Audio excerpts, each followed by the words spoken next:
السلام عليكم ورحمة الله وبركاته اخوان. الغسالة تسرب مي، الغسالة تخرج مي، الغسالة اكو فد بالكوج شق او بالجنطة يسمونه الربل مالت الغسالة بيشق ويسرب مي. هذا شلون نعالجه وشلون نتصرف في حال ما عندنا كوج. اخوان هذا الكوج اللي اقصد بيه، هذا مرات يصير بيه ثقب مال ثقب. ليش يصير بيه ثقب؟ لانه اذا الدبلات او المساعدين ماكو عطلانه فشي يصير ضرب بالصوره هذه، بس مو مفتوحه، فيصير ضرب فيصير شق.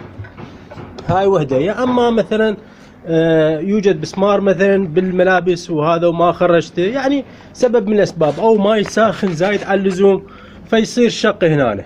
هذا الشق هنا شلون نعالجه في حال ما موجود عندنا كوج؟ مثلا في حال ما موجود عندنا، هذا يسموه كوج، قسم يسمونه ربل، ما اعرف. المهم بس هذا اذا صار بيه شق، يعني شنو الشق؟ يعني هذا الربل بالضبط، بس هذا الربل يصير هنا شق، يصير هنا شق. يعني مثلا ها يعني شاف هذا الشق يسمونه، خاف واحد مثلا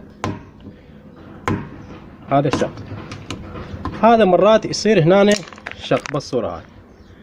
فالمي ميجي هنا بالصورة هنا راح شي يصير يخرج يسقطه اسفل الغسالة. في حال انه صار عندنا شق هنا، ايش راح نسوي احنا بالضبط؟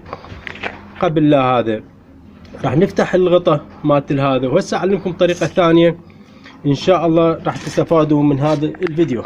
اول شي شلون نتعالج ويا هذا الشق في حال ما عندنا مادة لاصقة. في حال ما عندنا مادة لاصقة، أول شي نفتح هذا البرغي أو يسمونه البسمار، نفتح هذا الثاني بسمار،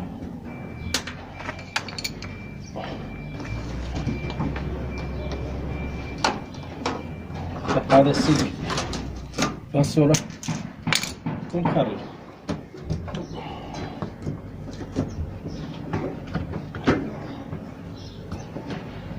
هسه نفتح هذا الغطاء، هذا الغطاء اذا من الامام ينفتح، اذا من الامام اذا هذا يتخرج انفتحه بالصورة هذه. بس نوبات مرات ماكو ما ينفتح هذا، مرات ما ينفتح هذا القبق. شو نسوي؟ ان نميل الغسالة، نوم الغسالة على ظهرها ونقدر نخرجه.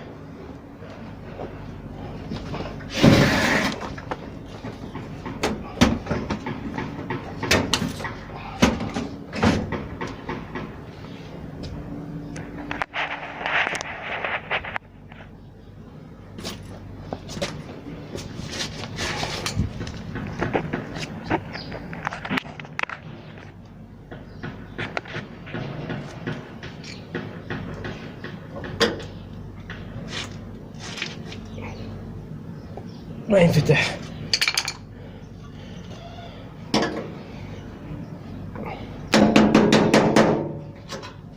لا تخاف من عنده البرغي، ما ينفتح، لا تخاف من عنده. بس هذا مصدي صاير بيه، لا تخاف من عنده. هذا هيك تسوي هيك بالدرنفيس هيك، نعطيه مجال من هنا هيك، هم نعطيه مجال هيك، لا تخاف من عنده.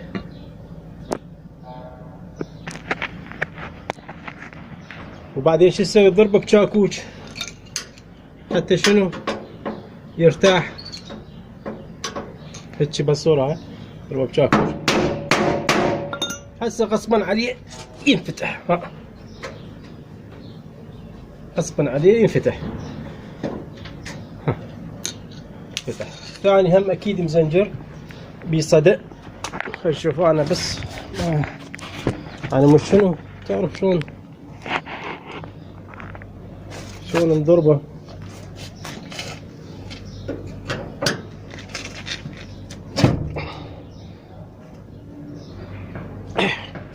ما ينفتح.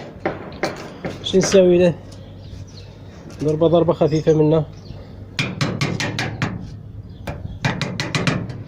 ضربة خفيفة منه.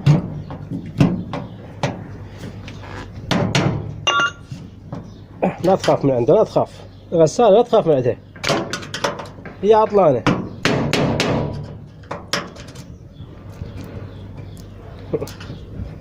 هسه شنو صار عندنا؟ تحرك عندنا. هسه شو نسوي؟ نحط هذا الدرنفيس، نضرب الدرنفيس بشاكوش ايضا طقيتين ثلاثة، انفتح غصبا عليه، انفتح غصبا عليه، فتح.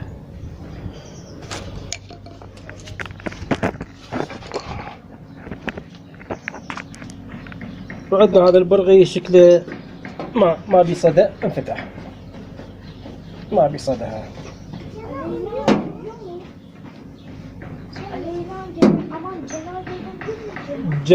جنا ياتيو ايو ياتيو ايو يعني تمام.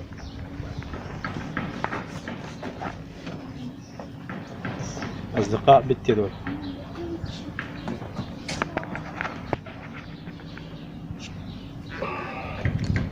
هسه شو نسوي؟ نخرج هذا.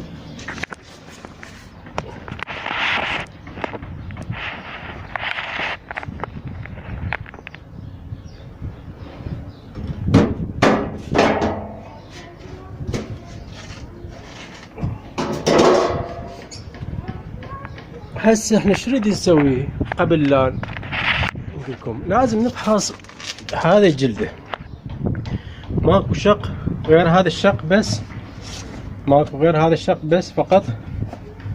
اذا الماي لقيناه يسرب مثلا من هنا طايح هنا معناته من الجلده، ومرات يصير تسريب من هنا هاي من القفايص، مرات يصير تسريب من هالقفايص هاي، فهذا هم ينفتح، هذا ينفتحن ويتخرج. بس هسه احنا نتاكد ماكو بس هذا الشق، ماكو بس هذا الشق. ايش راح نسوي هسه؟ اذا ما حصلنا، ما لقينا وحده جديده او مستعمله من هذا، ايش نسوي؟ راح نفتحها، نفتح الكاوتش،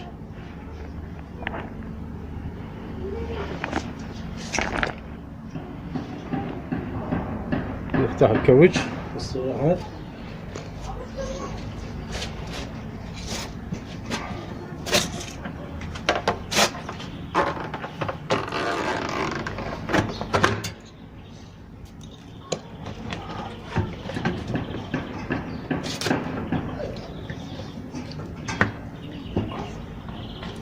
ونفرغ.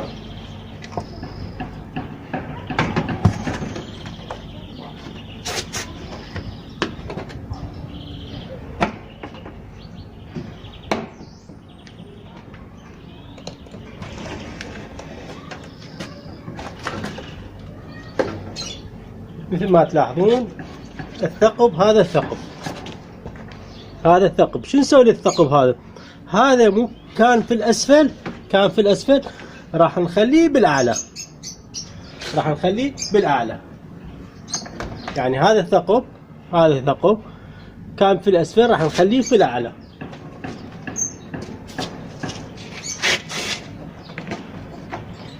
من خليته بالأعلى ماكو الماي ما راح شو يصير، ما راح يصعد لي فوق، ما راح يصعد للأعلى. الماي ما يصعد للأعلى.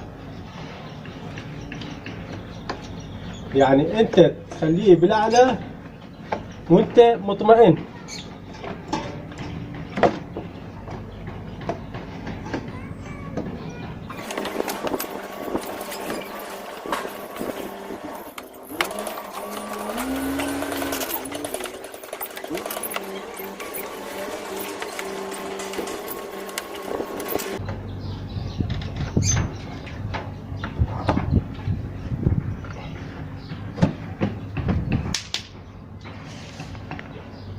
هسه مثل ما لاحظتوا انه صار الثقب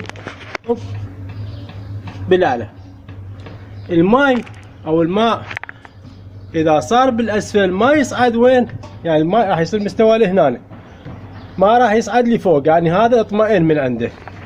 هاي في حال انه شنو الثقب صار عندك ثقب، شلون تعالجه في حال ما موجوده من هذه؟ يعني الثقب ذا صار موجود هنا، تقدر تفر هذا وتخليه بالاعلى.